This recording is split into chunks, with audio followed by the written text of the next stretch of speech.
आज शनिवार का दिन है जिस दिन अपन इस दरिद्रता से मिलने के लिए पीपल के पेड़ के नीचे आए हैं। हिंदू धर्म में ये दिन पीपल के वृक्ष के लिए पूजनीय होगा। जो भी शनिवार के दिन पीपल के वृक्ष की पूजन करेगा, दूध चढ़ाएगा या मिष्ठान का भोग लगाएगा, लक्ष्मी और नारायण उसके घर में प्रवेश कर जाएगा। लक्ष्मी और नारायण उसके घर में प्रवेश करेगा। पुराण की कथा कह रही है कि दुनिया के सारे तीर्थ नहीं जा सकते, पृथ्वी की सारी नदियों में स्नान नहीं कर सकते, पवित्र नदियों में आप स्नान नहीं कर सकते, या किसी भी तीर्थ में जाकर एक रात्रि भी विश्राम नहीं कर सकते, या हमने जिंदगी में कोई दान करा ना करा, कोई पुण्य करा ना करा, कोई सत्कर्म करा ना करा, कोई शास्त्र पढ़ा ना पढ़ा, कोई शास्त्र सुना ना सुना, उसके बाद भी शिव महापुराण की कथा कहती है कि एक दिन में अगर मात्र एक बार भी आप शंकर के शिवालय में प्रवेश कर गए या मंदिर में प्रवेश कर गए तो सारे तीर्थ, सारी नदियां, सारे सरोवर, सारी बावड़ी, सारे तालाब, सारे कुंड के स्नान का पुण्य, दान का पुण्य प्राप्त हो जाता है।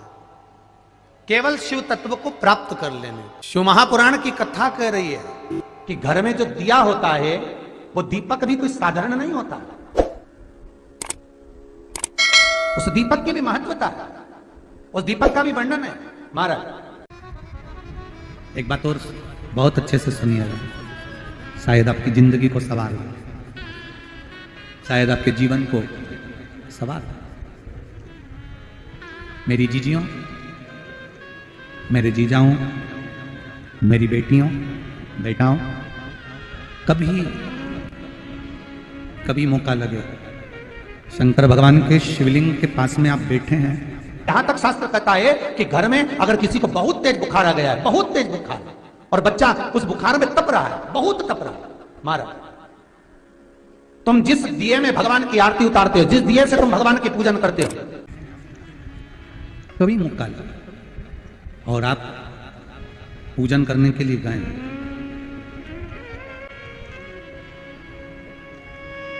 कभी पूजन करने के लिए, और आपको शंकर भगवान के शिवलिंग के पास में या शंकर भगवान के शिवलिंग के ऊपर कनेर का अगर पीला फूल देखा है ना आप लोगों ने, अरे बोलो तो जमके, देखा है? कनेर का यदि पीला फूल शिवलिंग के आसपास में या शंकर भगवान के ऊपर कहीं रखा हुआ भी दिख जाए,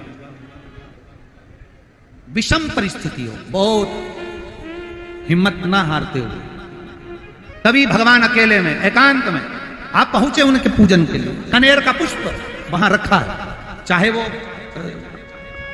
वो जलाधारी पर रखा हो, चाहे वो शिवलिंग के पास में रखा हो, शिवलिंग पर रखा हो, उस कनेर के पुष्प को अगर आप 5 जगह का स्पर्श कराकर अपने हृदय की बात कहकर वापिस महादेव को समर्पित कर देते हो तो भी मेरा महादेव तुम्हारे दुख का निवारण कर देगा। अब वो 5 स्थान, वो 5 स्थान, पहला गणेश जी, गणेश जी का जो स्थान होता है वह जगह, दूसरा षडानंद कार्तिक,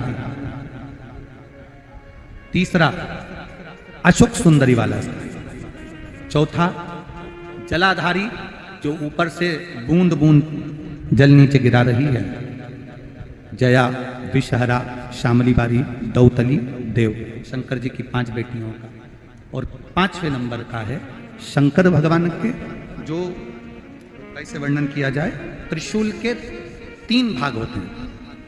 करें दर्शन आप लोगों ने, ये से सामने त्रिशूल लगा है, इस त्रिशूल के ऊपर देखेंगे तो 3 भाग दिख रहे हैं, नजर आ रहे हैं सबको?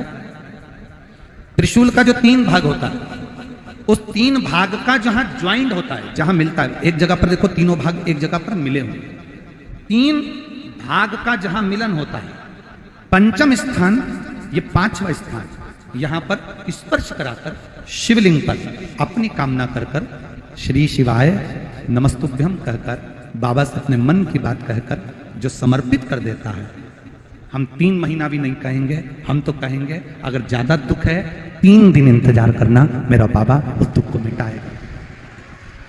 3 महीना बहुत दूर, पर करना है दिल से। और कई तरह के दीपक होते हैं, दीपक का भी विधान वर्णन किया गया, उस दिए का भी वर्णन किया गया। यहां तक शास्त्र कहता है कि घर में अगर किसी को बहुत तेज बुखार आ गया है, बहुत तेज बुखार, और बच्चा उस बुखार में तप रहा है, बहुत तप रहा है, मारा, तुम जिस दिए में भगवान की आरती उतारते हो, जिस दिए से तुम भगवान की पूजन करते हो, उस दिए की बत्ती को नीचे डाल दीजिए और उस दिए को पानी की बाल्टी में धो दीजिए। कौन सी बाल्टी में? जिस बाल्टी के पानी से आप बच्चे को स्नान करा सको। मारा, केवल भगवान पर से ले जाकर, पास में से ले जाकर उस बाल्टी में थोड़ी देर डाल दो और उस बाल्टी के पानी से उस बच्चे को स्नान करा दीजिए। 15 से 20 मिनट, आधा घंटा लगेगा बच्चे का। बड़ी बेचैन दिख रही हो तुम, क्या बात है? पार्वती जी कहती है, देवव्रत, कश्मीर प्रदेश का एक भक्त देवव्रत बेलपत्री के वृक्ष के नीचे बैठकर आपका मंत्र जाप कर रहा। मैं आपको जगाना नहीं चाहती थी, पर बेलपत्री के वृक्ष के नीचे लक्ष्मी झाड़ू लगाती है, सरस्वती वीणा बजाती है, इंद्राणी उस बेलपत्री के वृक्ष के नीचे जल का सिंचन करती है, 33 कोटि देवी देवता उस बेलपत्री के वृक्ष की जड़ में विराजमान होते हैं।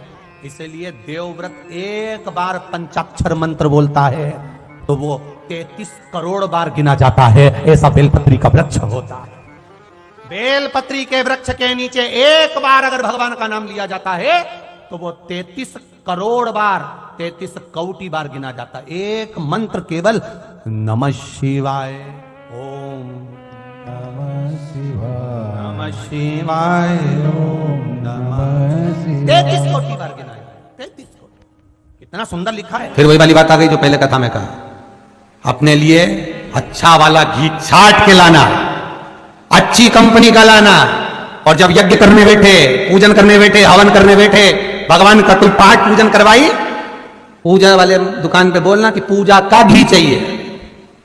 तो वो पूजा का सामान बेचने वाला भी चतुर था, उसने पूजा का ही घी दिया। तो इन्होंने पूछा, भैया ये घी कितने का? तो क्या 80 रुपए का? तो 80 रुपए का आधा किलो? तो क्या पूजा का है? भारत की भूमि पर, इस मृत्यु लोक में, पूरे विश्व में ऐसे कई घर हैं जिनके घर में गुजारा करने के भी आफत है।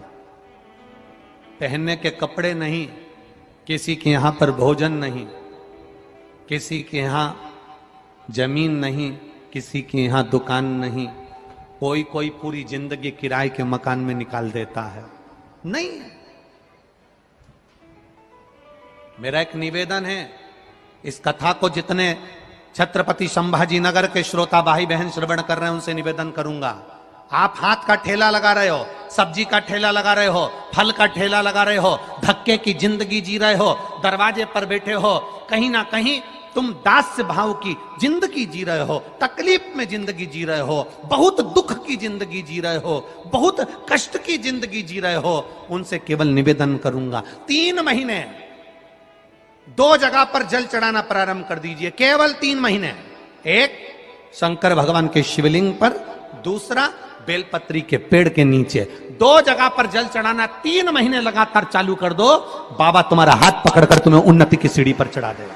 हमें कोई चमत्कार करना नहीं आता, और ना हम कोई तंत्र विद्या या मंत्र विद्या जानते हैं, ना हमारे पास में बेल है, ना हमारे पास में भभूति है, हमारे पास में तो केवल शिव का नाम है। आप श्री शिवाय नमस्तुभ्यम बोलो, ओम नमः शिवाय बोलो, नमः शिवाय बोलो, चाहे महामृत्युंजय मंत्र बोलो, उसका स्मरण करते करते भगवान शंकर के शिवलिंग पर जल, और उसी पात्र में जो जल तुमने शंकर जी को चढ़ाया है उसमें से बचा हुआ थोड़ा सा जल बेलपत्री के पेड़ के नीचे चढ़ाना प्रारंभ कर दो। अलग से बेलपत्री के पेड़ के नीचे चढ़ाने के लिए अलग से लोटा भर के जल जरूरत नहीं पड़ेगी। जो तुमने शिव जी को जल चढ़ाया, जो तुमने देवादिदेव महादेव को जल चढ़ाया, बस उसी पात्र का जल शंकर जी को चढ़ाओ, उसमें से बचा हुआ थोड़ा सा जल बेलपत्री के वृक्ष के नीचे चढ़ाना प्रारंभ करना। कौन सा बेलपत्री का वृक्ष? जिसकी छाया आपके ऊपर आ रही हो। शिव महापुराण बड़ी सुंदर बात कहता है, ध्यान दीजिएगा। जिस बेलपत्री का पौधा तुम्हारे सिर का, और ये दोनों हाथ ऊपर कर लो, अपन खड़े हुए और खड़े होकर दोनों हाथ ऊपर करे, इतना बड़ा बेलपत्री का पौधा है, उस बेलपत्री के पौधे की पत्ती को कभी तोड़कर शंकर जी को नहीं चढ़ाना चाहिए। ध्यान रखना, कितना बड़ा पौधा। आप खड़े हो जाओ और खड़े होने के बाद आपका हाथ ऊंचा कर लेना।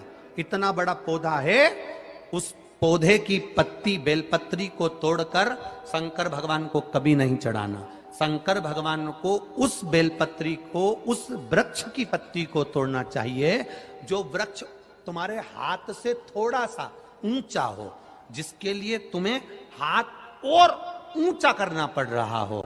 जैसे एक बच्चा अपनी मां की गोद में बैठने के लिए दोनों हाथों से उचकता है, आवाज लगाता है, उचकता है, आवाज लगाता है, हाथ ऊपर करता है, तो मां उस बच्चे को गोदी में ले लेती है। उसी तरह उस बेलपत्री के वृक्ष की पत्ती तोड़ना चाहिए जिसने थोड़ी उन्नति कर ली हो, जो थोड़ा ऊंचा हो गया हो। तुम उसको पाने का प्रयास करो तो भगवान भी तुम्हें अपनी गोदी में ले ले। ऐसे वृक्ष की पत्ती तोड़। अब तुम छोटा सा पौधा, बिल्कुल जरा सा पौधा, उसी की पत्ती तोड़कर महादेव को चढ़ाओगे, ये श्रेष्ठता नहीं। यदि बेलपत्री का पेड़ आपके यहाँ है और मान लो कई लोग बेलपत्री गमले में लगाते हैं या छत के ऊपर लगा देते हैं, बेलपत्री का वृक्ष जो होना चाहिए वो घर के ठीक पीछे के भाग में, पीछे के भाग। या बेलपत्री का वृक्ष अगर पीछे नहीं है तो आप अपने घर से जब बाहर निकलते हैं तो राइट हैंड की ओर बेलपत्री का वृक्ष होना चाहिए। आप जब घर से प्रवेश कर रहे हैं, बाहर की ओर निकल, वो सुख का अनुभव करा। यदि घर से निकलते समय बेलपत्री का पेड़ लेफ्ट में अगर आता है, आप जिस घर से निकल रहे हो लेफ्ट में अगर बेलपत्री का पेड़ आता है तो आप 1 रुपए कमाएंगे, 1.25 रुपए खर्च होगा, पैसा हाथ में टिकेगा नहीं। घर में 10 लोग भी कमा रहे हैं तो पैसा घर में दिखेगा नहीं, आएगा जरूर, सारे काम होंगे पर टिकेगा नहीं। यदि लेफ्ट में राइट भाग का बेलपत्री, सुख का अनुभव।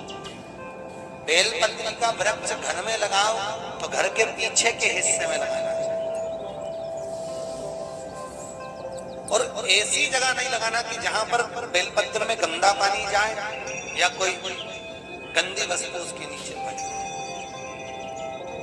33 करोड़ देवी देवता बेलपत्री के पेड़ के नीचे सोमवार के दिन, कोई रविवार के दिन, कोई मंगलवार, कोई बुधवार, कोई गुरुवार, कोई शुक्रवार, कोई शनिवार के दिन बेलपत्री के नीचे आकर 33 करोड़ देवी देवता हो तप करते हैं, साधना करते हैं। बेलपत्री के पेड़ का बड़ा प्रमाण है। एक बेलपत्री ऐसी होती है जो कि शंकर पर अगर चढ़ी हुई है तो वापिस उतार कर धोकर फिर शिव को चढ़ा सकते। किसी व्यक्ति से कोई काम करवाना है, वो काम नहीं कर रहा, कोई फाइल आगे नहीं बढ़ रही है, कोई कार्य अटक रहा है, या फिर कहीं रुपया पैसा अटक गया हो, नहीं निकल रहा हो, तो एक जल के पात्र में जल भरकर 5 बेलपत्री शिव जी को समर्पित कर कर कुंदकेश्वर महादेव का नाम लेकर एक सफेद पुष्प बेलपत्री के ऊपर जो शिव जी को चढ़ाई है उस पर समर्पित कर कर जल जो लेकर गए हो, अपनी उस कामना को कर कर कि मेरा ये कार्य अटक रहा है, ये कार्य नहीं हो रहा, कुंदकेश्वर महादेव का नाम लेकर धीरे धीरे जल की धार चढ़ाइए। और एक बात हमेशा याद रखना, फिर निवेदन कर रहे हैं, अच्छे से समझ लेना, शंकर जी पर जब जल चढ़ता है, शिव जी का जब अभिषेक होता है, शंकर जी पर जब जल चढ़ाया जाता है, दूध चढ़ाओ, जल चढ़ाओ, कुछ भी चढ़ाओ, पर एक बात का स्मरण अपने जीवन में होना कि इतने ऊपर से मत चढ़ाना कि जल चढ़े और छींटे आपके ऊपर। बहुत ध्यान दीजिएगा। हाँ, तो यहां तक वर्णन करा गया है कि शंकर जी का जल चढ़ा हुआ जहां से बहकर जाता है ना, उसको लांगा तक नहीं जाता। यहाँ लांगते हैं क्या? नहीं ना, परिक्रमा भी करेंगे तो वहीं से लौट कर वापिस इधर जाएंगे। शिव जी का जहां से जल बहकर जा रहा हो, चढ़ा हुआ जल जहां से बहकर जा रहा हो, उसको लांगा तक नहीं जाता। और कई लोग बड़े बड़े आनंद में शंकर जी पे इतनी ऊपर से जल चढ़ाएंगे तो वो छींटे पूरे अपने ऊपर आना चाहिए, शरीर पर आना चाहिए। नहीं नहीं, उसका दोष है हमारा, उसका दोष है। आप भगवान को अगर जल चढ़ाओ, दूध चढ़ाओ, तो मान लो अगर जैसे एक सरल भाषा में समझ लो और अच्छे से, कि जैसे ये शिवलिंग है, शंकर जी का ये शिवलिंग है। और आप जल चढ़ा रहे हो तो इतनी ऊपर से छोड़ोगे तो पानी का छींटा तो अपने ऊपर आएगा, पर वही जल, वही दूध, वही सामग्री आप शिवलिंग से थोड़ी सी दूरी बनाकर अगर आप समर्पित करेंगे तो बाबा उसको स्वीकार भी करता है और आनंद की अनुभूति भी होती है। कार्य में सिद्धता भी आती है, कार्य में उसकी सिद्धता भी